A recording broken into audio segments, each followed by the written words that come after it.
Hello everybody, Spider-Man is here, the Avengers are here, even C.H. Spurgeon is here, and we want to go over the syllabus with you so that you will know what to expect in our upcoming class. So I'm going to walk you through the syllabus and let's go. All right, this is History 5201. It's History of Christianity, Reformation to Modern. All right, we are going to cover 500 years of church history. We're going to be looking at global Christianity, multiple denominations, and so we have a lot of information to cover. And we're going to do this in the classroom on Tuesday and Thursday from 1 o'clock till 1:50, so less than an hour twice a week. And so we have a lot of material, so that's why I wanted to go ahead and get the syllabus review out to you early. All right, let's look and see what is going to be expected of you. First of all, I want to share my contact information with you. You'll see my email address there, and that is the best way for you to contact me. I try to answer within a day or two. There are times when I might be slower, so be a little patient with me, but nonetheless, I will try to respond as soon as I can.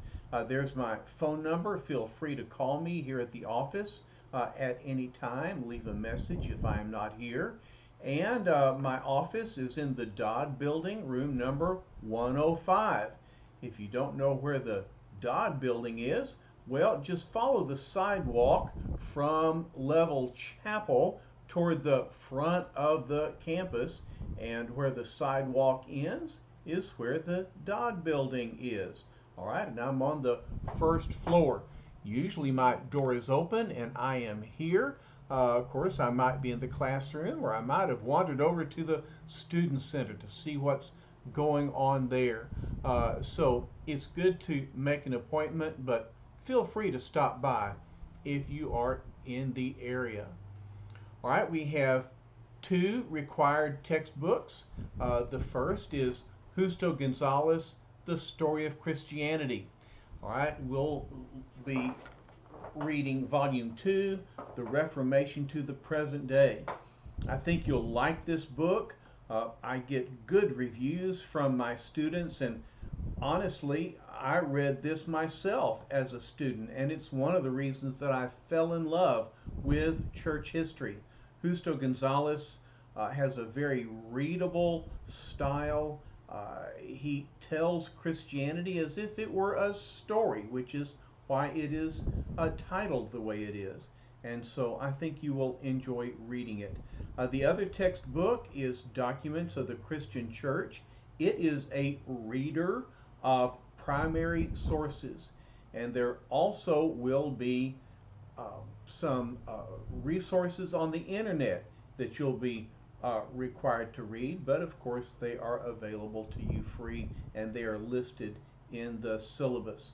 All right, you can purchase your textbooks through nobts.ecampus.com. Just go to that site and follow the prompts, and you can purchase your textbooks there. Of course, there are other resources as well. All right, even though we will be meeting in the classroom, Blackboard is a supplement to our coursework, and so you'll go online to your Blackboard account. You will be automatically enrolled onto Blackboard. When you open up your Blackboard Shell, you'll see a section that says Read Me First. There you'll find a syllabus as well as a video. You'll find access to the NDTS library, a manual of form and style, links to the gatekeeper, and so on. So that's kind of a general introductory section to Blackboard and to the course. All right, the first thing that I would like for you to do is find the discussion board. You'll see it under Unit 1 and post an introduction. All right, I'd like to know about you, about what is your background, where are you from, uh, where did you go to college, what is your degree plan, and what's your ministry goal? What ministry or job are you working right now? Tell me about your family. And I like pictures. You'll find that I have led the way and I've introduced myself with pictures of my wife and my family and of course my grandkids. And I've got a little section there that tells you my story in particular. So there's more information there perhaps than you even want, but nonetheless, I have led the way, and I hope that you will introduce yourself to me and to your classmates. All right, the next section of the Blackboard goes through the different units, and under each unit you'll find PowerPoint lectures. These will be the lectures that I follow during my class time. You're welcome to download them, print them out, or follow along on your laptop during class. You'll find bonus features as well, videos, audio, some maps, and other kinds of pictures. So bonus features there to help you learn. And then there's a study guide for each unit exam, and you'll access your unit exams and your unit reading reports there under each unit section.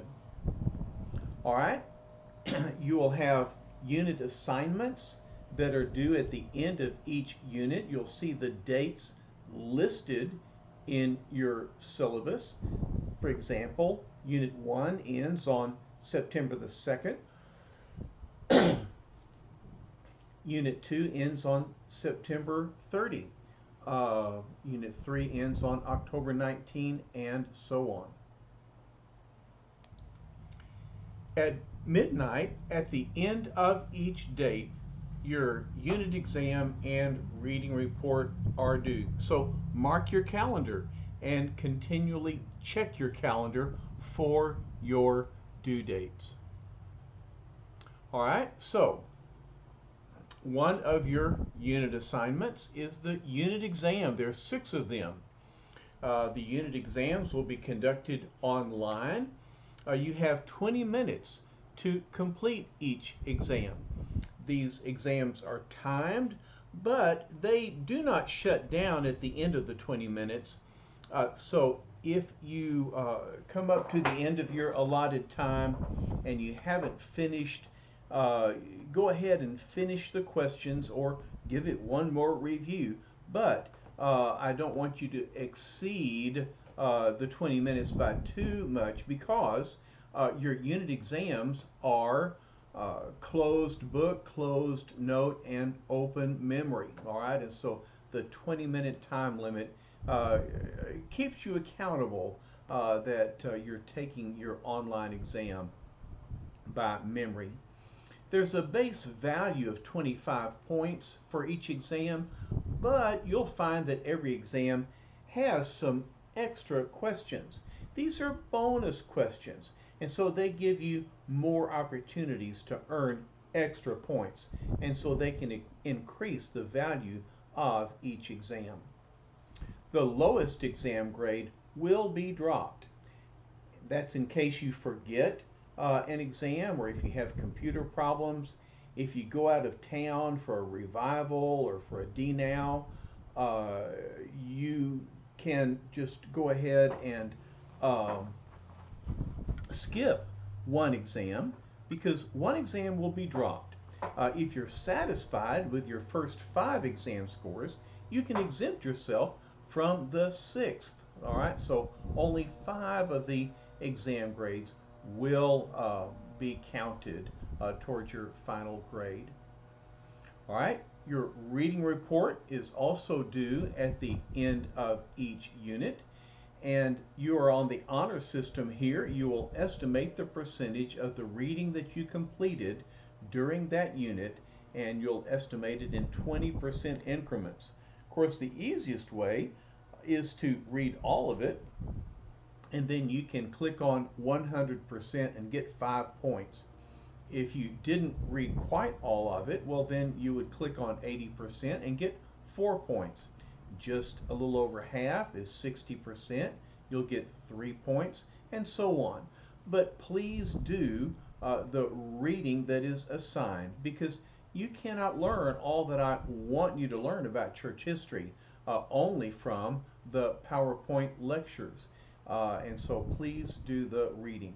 There, at the end of the semester, you'll have an opportunity to submit a bonus reading report.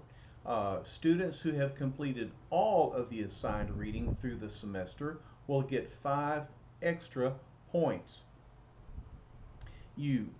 So this means that if you don't finish all of your reading in this unit or that unit, well, you can catch up that reading later and then get your bonus reading report.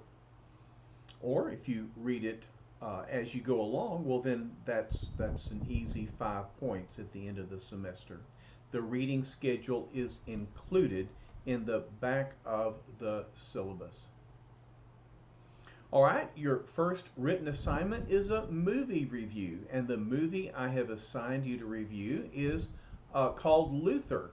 It's the 2003 version that stars Joseph Fiennes, Peter Ustinov in his final film role, and Alfred Molina, whom you may know best as Dr. Octopus from the Spider-Man movie. But there's just a fine ensemble of actors that have come together to create a dramatic presentation of the life and teachings of Martin Luther. This movie review is due on September 21st, and in this review you will evaluate the historical value and accuracy of the movie. You'll include in your review any discrepancies that you notice. This is an informal and fun assignment. You can write it in first person, but this is, I think, is a good way for you to learn about the life of Martin Luther, who, after all, is the father of the Reformation. And I think you'll benefit from the film and from this assignment. All right, the other written assignment is a major research paper due on October 26th. And included in your syllabus is a list of subjects for biographies. There's also topics for more of a research kind of a paper. And so you will select one of those topics. All right. And if you would, please send me a list of your top 3 to 5 choices. And do this soon, because I will not allow duplicates. The favorites will go quickly. And when you send me a list of your choices, I will reply with your assignment and maybe even some suggested resources for you. And so this is one of the first things that I would like for you to do after you receive your syllabus. All right, for your paper, I will be sending you helpful hints, and I'll be talking to you at length about my expectations for the research paper. But let me just say right now that in your paper you'll write an introduction where you introduce your subject by summarizing why this person or topic is important to read about, okay? And then you'll begin another section on the subject's life and ministry.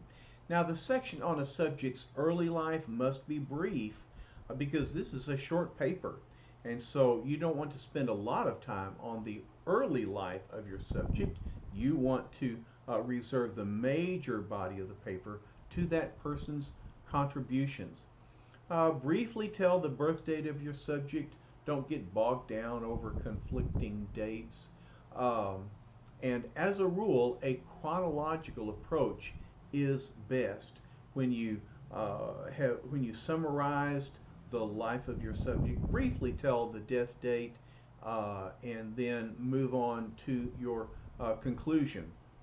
In your conclusion, you'll summarize the legacy of your subject, whether it's a person or a movement, all right?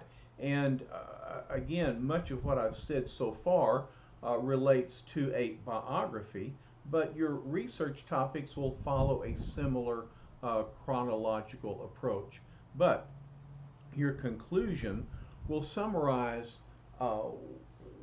the influence of your person or the movement that you're writing about. What is the legacy that follows after that topic? Okay, and then when you finish your conclusion, your last section will be an application point or application points that you glean from your research and writing.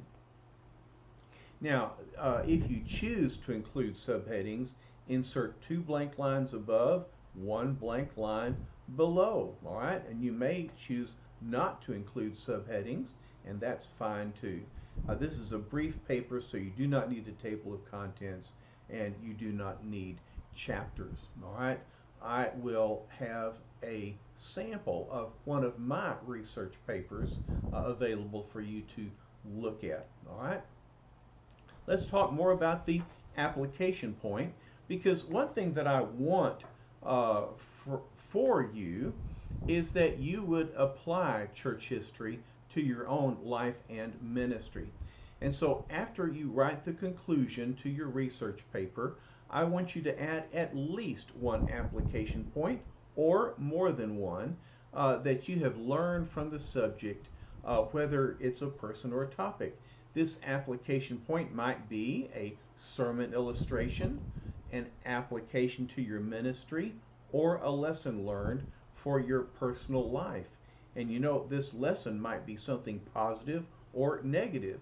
In other words, sometimes we can learn what not to do when we study church history. All right, we have a number of tools available to you to help you write a better paper. And one tool is Safe Assignment. This is available to you under the Assignments tab. You can submit a draft to Safe Assignment for review. And the Safe Assignment will compare your paper to the material found in its database, and then it will return to you a report. In that report, certain passages will be highlighted. This highlighted material means that they have found it in their database. And so you need to be sure that this material, if it is quoted, if it is cited properly. If you see that much of your paper is highlighted, you may need to put more of your paper in your own words. In other words, I realize this is a research paper and that you are dependent upon other writers for the information that you are including. But I want you to assimilate that information and then give it to me in your own words. Now, much of what will be highlighted will be your footnotes and bibliographical entries. Obviously, they're going to find this information in their database and highlight it, and that is not to be a concern for you, okay? Typically, 30% or less is a safe assignment. That's a safe amount of highlighted material.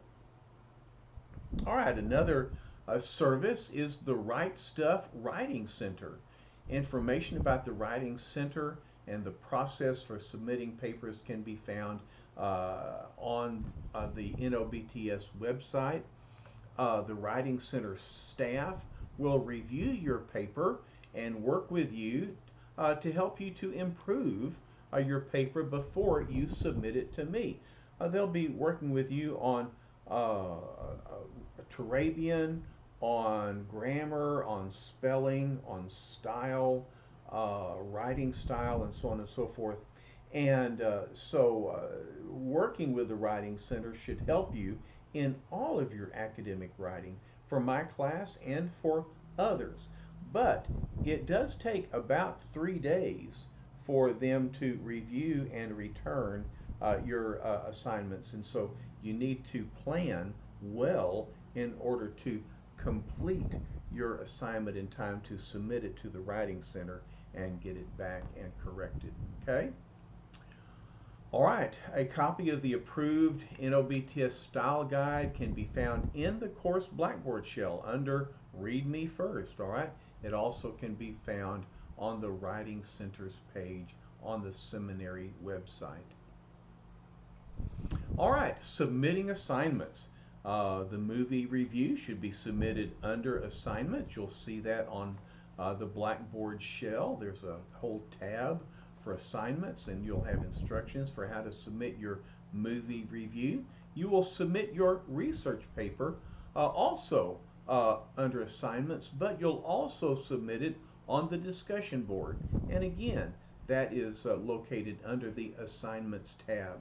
There's a 5-point deduction if you do not submit your project in both places. The reason is that I want your paper to be available to all the students in the class so that they also can learn from your research and writing.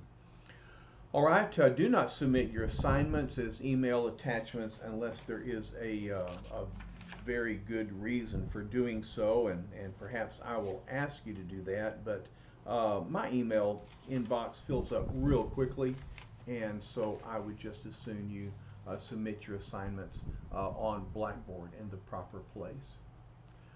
All right, I'm going to have to put my ugly face on and talk to you about penalties because I do have expectations for this class, and you will want to be sure and meet them. Let's first talk about attendance. No student who misses more than 6 classroom hours or the equivalent of 6 class meetings can receive credit for this course. 3 occasions of arriving late or leaving early will count as 1 absence. And so we expect you to attend, and I'll be keeping track of your attendance. And so you want to be sure and maintain the standards set in the catalog. All right, for unit assignments, your unit exams and reading reports must be submitted by the date of the unit completion. All right, by midnight on the date of the end of the unit. I will not reopen a unit exam or a reading report. Okay, I will not. Please do not ask me to do so. All right, you must complete it by the midnight on the due date. All right, tardiness. I have high expectations for promptness with written assignments. A late written assignment will be assessed a 10% penalty if it's submitted after the deadline. Okay, for the movie review, that would be 3 points. For the research paper, that would be 10 points. All right, if it's submitted more than 5 days after the deadline, that's going to be double the penalty. And then after 1 week, I don't even want to talk about it. The penalty will be so severe. And no assignment will be accepted beyond 2 weeks past the deadline. I'm very serious about getting your work in on time, and I expect you to do so. All right, plagiarism. I'm sorry to have to talk about this, but you would be surprised at how often plagiarism is committed on this campus. A high standard of personal integrity is expected of all students here at the seminary, and any infraction will be reported to the Dean of Students. All right, and so there's more information in the graduate catalog, but please be sure that the material that you turn in to me is in your own words, or if you're quoting, be sure and set it off correctly with quotation marks and footnotes. All right. So here's how it's graded. You'll receive points for reading, 30 points, And then remember, you can get 5 more points if you complete all of your reading for the semester. There will be 5 tests that will be counted, and their base value of each one is 25, but you can earn extra points on your exams. The movie review is worth 30 points, and your major research paper is 100 points. All right, so the base goal is 285 points, but remember, you can earn even more points than that. And so if you score 265 to 285 points, that's worth an A. A B is 240 to 264. A C is 220 to 239, and so on and so forth. If you score less than 170 points, well, I'm sorry, you will fail the class. But let me reassure you that more than half of my students make A's, and most of the rest of the students make B's. If you want to fail my class, you have to work very hard to do that. That means you're not turning your work in, or you're not turning it in on time, you've exceeded the number of absences, or you're just not doing the work. All right, but if you do the work, you will pass the class. This is a very doable course, but I do have expectations, and I have outlined them hopefully well enough for you to fulfill the expectations and do well in the class. And certainly that is my goal for you. All right, use of electronics, you know this routine. Turn off your cell phones. Use your laptops for purposes suitable for this class only. And you understand the importance of that. All right, I don't want to use the H word, but you know what I'm talking about. And so if it happens, or if we have an emergency, well, then the seminary website will have information, and Blackboard will give you information about our particular class and how we will go forward in the case of a hurricane or other emergencies. All right? Okay, well, thanks for following along with me, and I hope that this has helped you understand the syllabus, the assignments, Blackboard, and all that is expected of you, and you know what you can expect from me. And I look forward to meeting with you in the classroom. We'll be meeting very soon, and I look forward to speaking to you, teaching and lecturing and discussing church history, which obviously is one of my favorite subjects, and I hope it will be one of yours as well. All right, so God bless, and we'll see you soon. Bye-bye.